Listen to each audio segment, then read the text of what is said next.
Propiedades periódicas.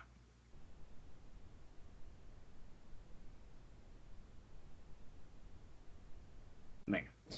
¿Qué son esto de las propiedades periódicas? Los elementos de la tabla periódica, pues digamos que están distribuidos de tal manera que los elementos que estén o bien en el mismo grupo o bien en el mismo periodo, pues van a tener una serie de propiedades en común, ¿vale? Y esas propiedades pues pueden ser o el volumen atómico,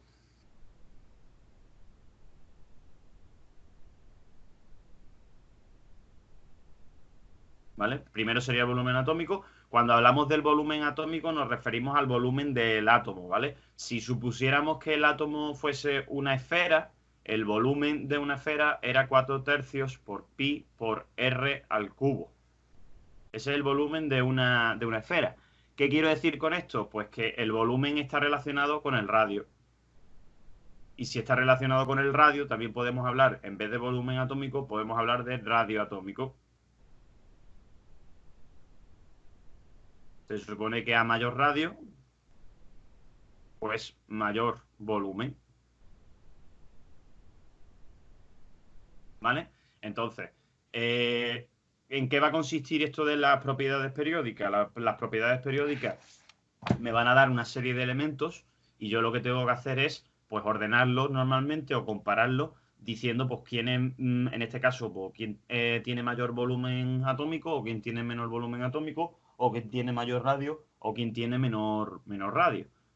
Entonces, ¿qué es lo que tendríamos que hacer para, digamos, para comparar dos elementos, ¿vale? Lo primero que tenemos que hacer es fijarnos en el periodo, ¿vale? Entonces, si tuviésemos dos elementos A y B, vamos a sacar el periodo de A y vamos a sacar el periodo de B. ¿Eso cómo se saca? Pues con la configuración electrónica. Es decir, que lo primero que tendremos que hacer siempre será, pues, escribir la configuración electrónica de los dos elementos, ¿vale? De A y de B. Y vamos a sacar el periodo de A y vamos a sacar el periodo de B. Una vez que tenemos el periodo de A y tenemos el periodo de B, resulta que si el periodo de A es mayor que el periodo de B, automáticamente el radio de A será mayor que el radio de B. Y por tanto, el volumen de A será mayor que el volumen de B. Pensad que el hecho de que tenga mayor periodo el A que el B significa que tiene más capas. Es decir, las capas que tiene el A serán más que las capas que tenga B. Y el hecho de que las capas de A sean mayores que las de B, si supusiéramos que el átomo fuese así, pues si un elemento tiene estas capas y otro elemento tiene estas capas, pues obviamente este es más grande que este. ¿Vale? Eso es lo primero que tendríamos que hacer, comparar los periodos. Ahora, si comparamos los periodos y resulta que los dos periodos son iguales, entonces me tengo que fijar en su número atómico. ¿Vale? ¿Y cómo lo vamos a razonar? Lo vamos a razonar así. Ah, muy bien. Esto no estaba borrado.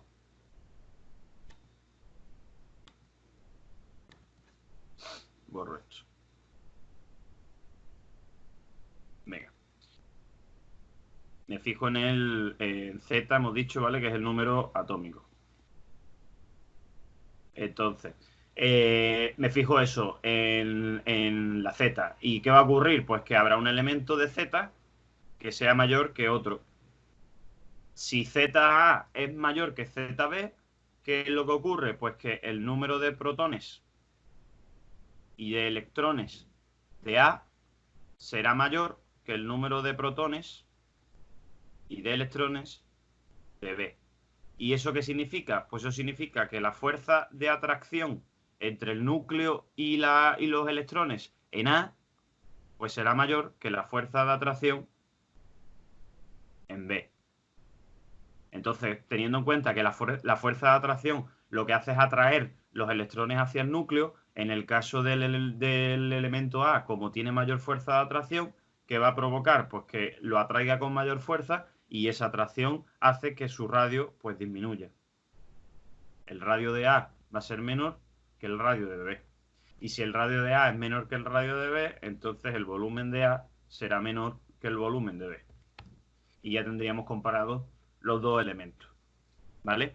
Esto que he explicado, pues básicamente se resume en lo siguiente, y es que si la tabla periódica fuera así, ¿vale? Pues se supone que aumenta conforme voy bajando, aquí sería mayor y aquí sería menor, y el volumen del átomo pues disminuye conforme me acerco a la parte de la derecha, o sea que aquí sería menor y aquí sería mayor. Es decir, que ¿cuál es el átomo más grande que podríamos encontrarnos? Pues el que esté situado en esta posición de aquí. ¿Por qué? Porque tiene más capas y dentro de todo el nivel suyo, de todo su periodo, pues es el que menor Z tiene. Y al tener menor Z, pues se considerará más grande. ¿Vale? Pues este es el volumen atómico o radio atómico. Venga, sigo. Y voy a seguir borrando porque tenía que haber borrado antes y no me he dado cuenta. Borro todo esto. Venga, siguiente propiedad, la propiedad segunda, pues va a ser la energía de ionización. Energía de ionización. Una de las cosas que tenéis que saber de esta parte del tema son las definiciones, ¿vale? Tenéis que saber definir la energía de ionización y en cada ejercicio en las que os pregunten la energía de ionización, pues tendréis que poner la definición, ¿vale? Entonces, ¿qué es la energía de ionización? La energía de ionización es la energía mínima necesaria para arrancar un electrón a un átomo neutro y gaseoso. ¿Vale? Esta es la energía de ionización. La energía de ionización es la energía que se necesita para quitarle un electrón a un átomo, pero tiene que estar ese átomo en estado neutro, es decir, no tiene que tener carga y tiene que estar en estado gaseoso. Si no está en estado gaseoso, pues nosotros tendríamos que primero cambiarlo de estado, es decir, pasándolo pues a estado gaseoso, ¿vale? Eso ya lo veremos en el siguiente punto del tema, ¿vale? En el siguiente tema. Entonces, esta es la forma de definirlo. La energía de ionización yo la suelo escribir como EI, ¿vale? Mayúscula y minúscula. Y cosas que tenéis que saber, pues que existen varias energías de ionización. Es decir, yo puedo tener una primera energía de ionización, que sería la primera energía necesaria para arrancar el primer electrón.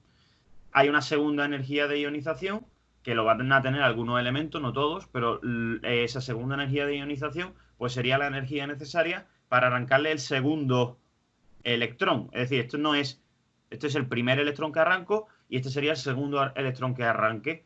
Tercera energía de ionización, pues sería la energía necesaria para arrancar un tercer electrón y así podríamos continuar todo lo que quisiéramos.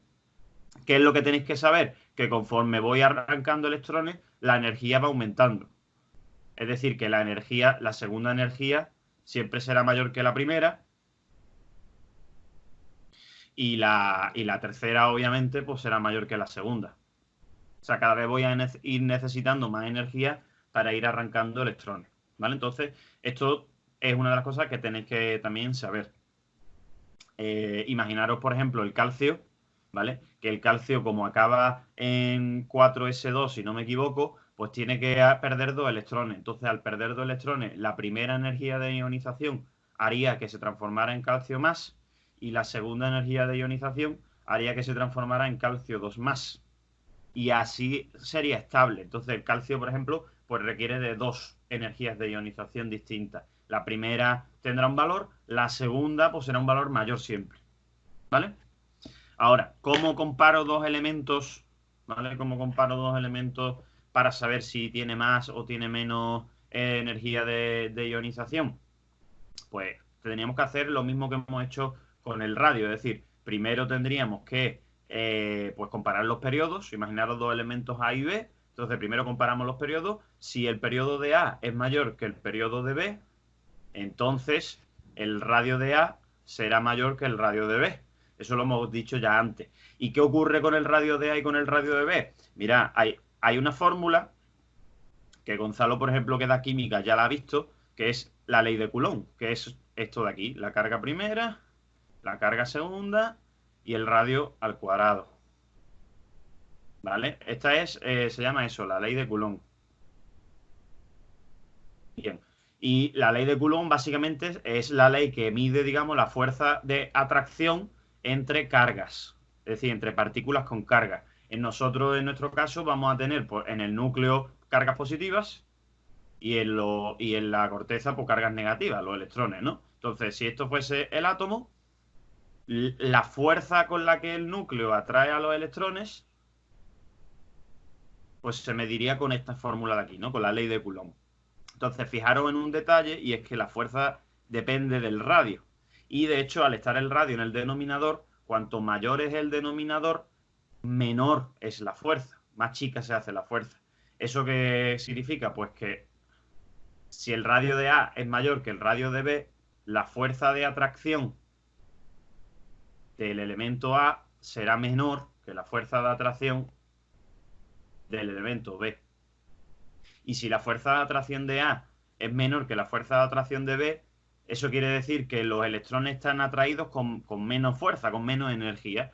Por tanto, si están atraídos con menos energía, también será menor la energía de ionización en esos casos. ¿Por qué? Porque hemos dicho que la energía de ionización pues es la energía necesaria para arrancar un electrón. Si la fuerza con la que, digamos, con la que sujeto, con la que atraigo los electrones es menor, pues entonces la energía que necesitaré para arrancarle los electrones también será menor. Y en el caso del B, pues sería mayor. Esto es lo que tendríamos que hacer. Yo lo que he puesto aquí de la fórmula y demás, vosotros no hace falta que lo escribáis, pero lo he puesto para que lo entendáis, para que sepáis de dónde sale esto, lo de la fuerza de atracción. Y que veáis que depende del radio, ¿vale? Y que veáis que depende del radio. Entonces, el que tenga mayor periodo tendrá mayor radio y al tener mayor radio, pues hará que la fuerza de atracción sea menor. Si lo queréis ver de otra manera, si el radio es más grande, los electrones de la corteza están más separados del núcleo. Con lo cual, si están más separados del núcleo, pues será más fácil que le quite los electrones, ya que el núcleo, al quedarle más lejos, pues los atrae con menor fuerza. Y eso de que él sea más fácil de arrancarle los electrones, pues hace que su energía de ionización pues, sea más chica. O sea, no se necesite tanta energía pues, para arrancarle un electrón. ¿Vale? Y luego, pues, la segunda forma, o la segunda situación, mejor dicho, que se os puede dar, pues es que los dos periodos sean iguales. Eso sería B. Si los dos periodos sean iguales. Si los dos periodos son iguales, ¿qué tendríamos que tener en cuenta? Pues la Z, ¿no? Hemos dicho antes, tendríamos que fijarnos en el número atómico. Entonces, si un elemento tiene mayor Z, por ejemplo, imaginaros que A tiene mayor número atómico que B, significa que los protones y los electrones de A pues están en mayor número que los protones y los electrones de B. ¿Y eso qué significa? Pues los protones y los electrones son ahora los que determinan la carga. ¿Vale? Fijaros, volvemos a utilizar la ley de Coulomb y como los protones y los electrones, cuanto más protones y más electrones tengan, más carga tendré, pues al tener mayor carga, ¿qué va a ocurrir? Pues que si esto aumenta, ahora aumenta la fuerza. ¿Por qué? Porque es el numerador de la fracción. Cuando algo aumenta arriba, pues entonces hace que el resultado también aumente. ¿Eso qué implica? Pues eso implica que la fuerza de atracción en A pues va a ser también mayor que la fuerza de atracción en B. Y si la fuerza de atracción es mayor en A que en B, es decir, si en el elemento A los electrones están atraídos con mayor fuerza, pues necesitaríamos más energía para arrancarlo. Pues eso significa que la energía de ionización en A también será mayor que la energía de ionización en B.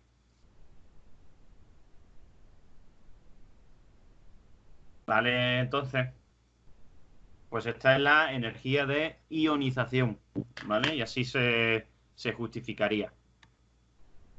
Venga, sigo. Borro esto de aquí y sigo para arriba. Venga, tercera propiedad. La tercera propiedad es la afinidad electrónica.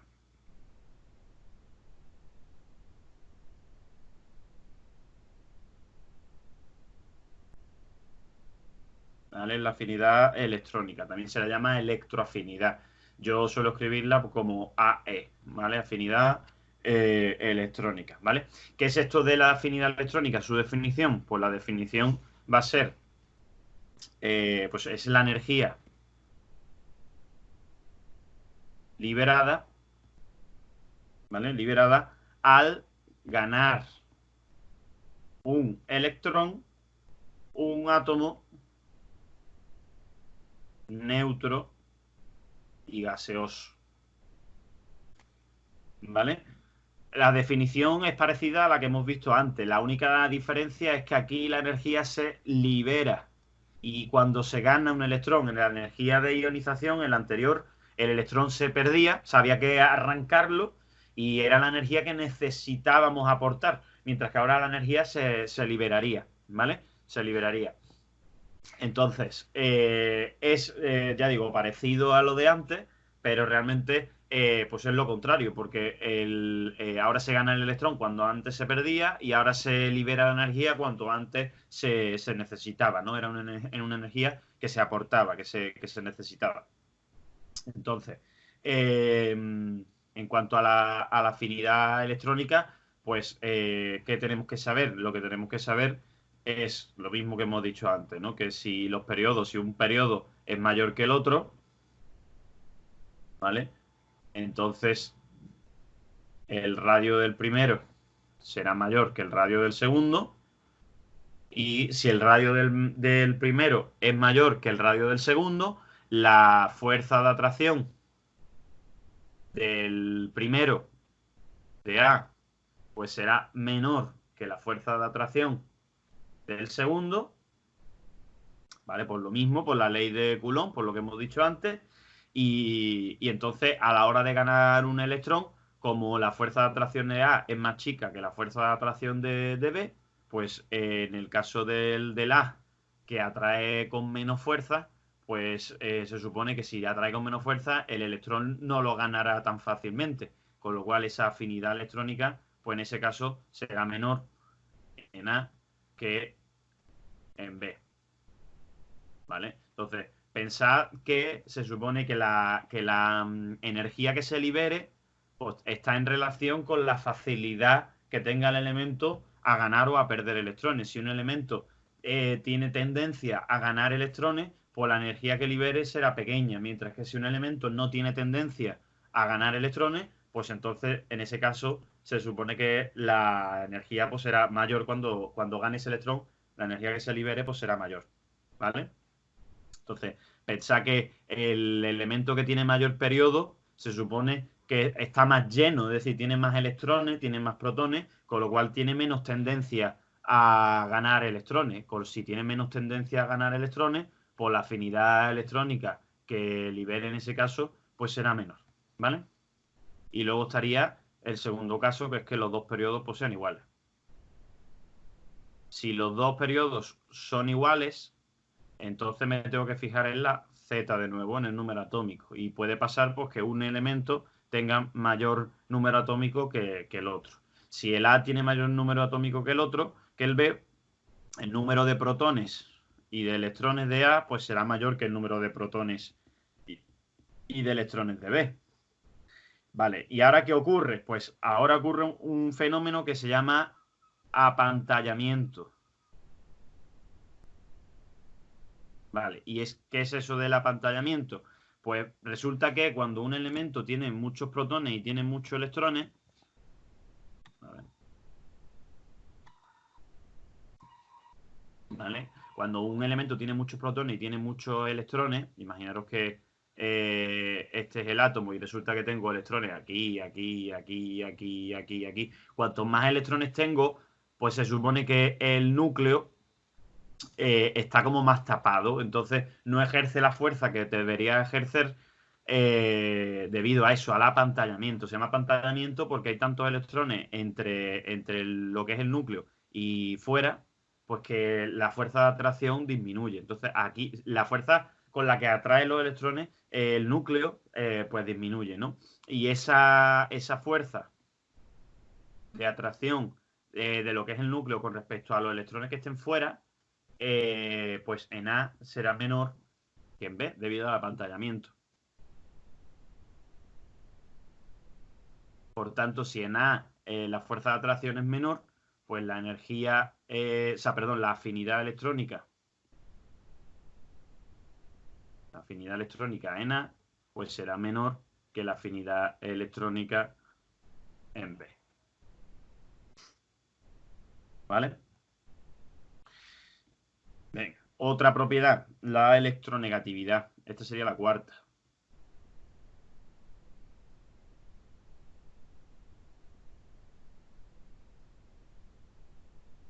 La electronegatividad. ¿Qué es esto de la electronegatividad? Pues mira, esto, la que hemos visto antes, tiene que ver con que un átomo gane un electrón, ¿vale? Gane un electrón. Ahora, la electronegatividad básicamente consiste en que dos átomos se unan entre sí. ¿Qué átomos tienden a unirse? Pues los que forman enlaces covalentes. Esto lo vemos en el siguiente tema, ¿vale? Los enlaces covalentes son enlaces entre un no metal y un no metal. Entonces, la electronegatividad, digamos, me va a interesar o nos va a hacer falta para saber si se atraen con mayor fuerza o con menor fuerza átomos entre sí. Si esto fuese un átomo, el átomo A, y esto fuese el átomo B, o con qué fuerza se atraen. Eso es lo que mide la electronegatividad, ¿vale? Entonces, vamos a empezar primero definiéndolo, ¿vale? La electronegatividad es la tendencia de un átomo a atraer los electrones de otro átomo para formar,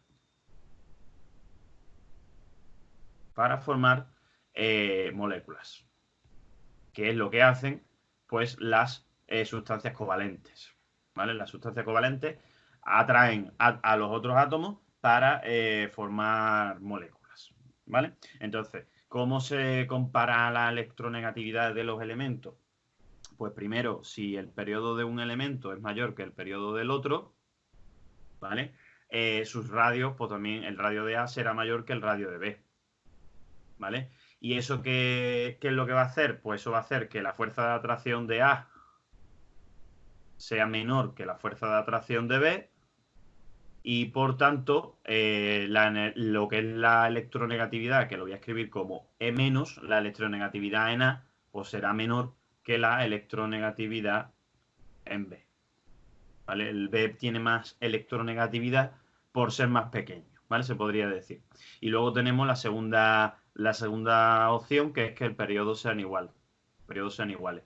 Si los periodos son iguales, entonces nos tenemos que fijar de nuevo en la Z y se supone que la Z de A, si fuese mayor que la Z de B, entonces los protones y los electrones de A pues serían mayores que los protones y los electrones de B y su fuerza de atracción, por tanto, la fuerza de atracción de A pues sería mayor que la fuerza de atracción de B y eso haría que si atrae con mayor fuerza, pues que sea más electronegativo. Perdón, más electronegativo que el de B. Esto por aquí y esto por aquí. ¿Vale? Eso es la electronegatividad. Ya digo, tiene que ver con formar moléculas. ¿Y quién forma moléculas? Los componentes, o sea, las sustancias covalentes. Las sustancias covalentes son las sustancias formadas por un no metal y un no metal. Por ejemplo, el ácido clorhídrico, por ejemplo, el dióxido de carbono, por ejemplo, el agua, por ejemplo, el propio cloro 2. Todo esto son sustancias covalentes porque son no metal con no metal, no metal con no metal, no metal con no metal y no metal consigo mismo, que también es no metal. Así que estas sustancias presentan electronegatividad y dentro de ellas pues habrá algunas que tengan más electronegatividad que otras, ¿vale? En el caso, por ejemplo, del ácido clorhídrico, el hidrógeno, como es un átomo muy pequeño, porque es un 1s1, mientras que el cloro acababa en 3s5, en 3p5, pues el hecho de que esto tenga mayor Z, que sería este caso de aquí, pues haría que al tener mayor Z el cloro, pues fuese más electronegativo. Y de hecho es el cloro el que atrae al hidrógeno y no al revés, ¿vale? Esa es la idea, que el cloro por ser más electronegativo atrae hacia sí al hidrógeno.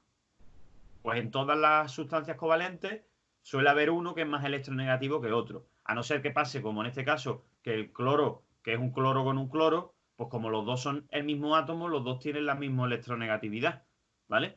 En qué esto de la electronegatividad y esto que estoy explicando ahora de quién atrae a quién, eso tiene que ver con la polaridad de las moléculas, que lo vemos en el siguiente tema también, ¿vale?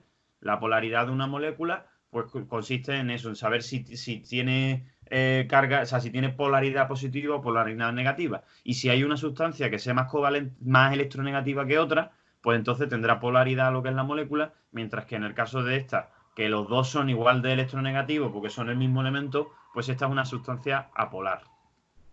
Es decir, no tendría un polo positivo o un polo negativo, ¿vale? Me ha puesto la electronegatividad. Y ya por último, me quedaría una quinta propiedad, que es el radio atómico, pero en iones. ¿Vale? Lo de antes, el radio atómico que hemos visto antes, era si no formaba iones. Y de hecho eran de elementos distintos. Ahora, ¿cómo comparo yo el radio de un átomo o de varios átomos del mismo tipo, ¿vale? Del mismo elemento, pero formando iones distintos, ¿vale? ¿Qué es lo que teníamos que saber en esta situación? Pues que si yo tengo imaginaros que tengo un elemento, lo voy a llamar A, y ese elemento A formase un ion negativo, es decir, un anión, y un ion positivo, un catión, ¿vale? Este elemento de aquí, como tiene carga negativa, pues tiene más electrones, es decir, ha ganado electrones, mientras que este elemento de aquí, pues tiene menos electrones, ¿vale? Entonces, pensad lo que sería pues la fuerza de atracción. En el caso del primero, como ha ganado más electrones, al tener mayor carga, pues la fuerza de atracción se supone que sería mayor la del núcleo con respecto a los electrones. Pero ¿qué ocurre? Que al haber un electrón de más, los electrones entre sí se repelen. Al haber mayores electrones, hay mayor repulsión entre electrones. Y esa repulsión precisamente provoca pues, que el átomo se haga más grande. El radio se hace más grande y por tanto también sería más grande pues su volumen. Mientras que cuando se pierden electrones, aquí la repulsión es menor. De hecho, aquí aumenta la atracción del núcleo con respecto a la fuerza de atracción con respecto a lo que son los electrones que hay. De esa manera hace que disminuya el radio y de esa manera hace que disminuya el volumen. ¿Vale? Entonces, como norma general podéis, digamos, utilizar esta regla, ¿no? Que es que el átomo negativo pues siempre va a ser mayor que el neutro, es decir, que el elemento neutro, y el neutro siempre va a ser mayor que el positivo. Esto es lo que nos interesaría. Pero tened en cuenta que los tres son el mismo elemento, ¿eh? Aquí los tres son el mismo elemento, ¿vale?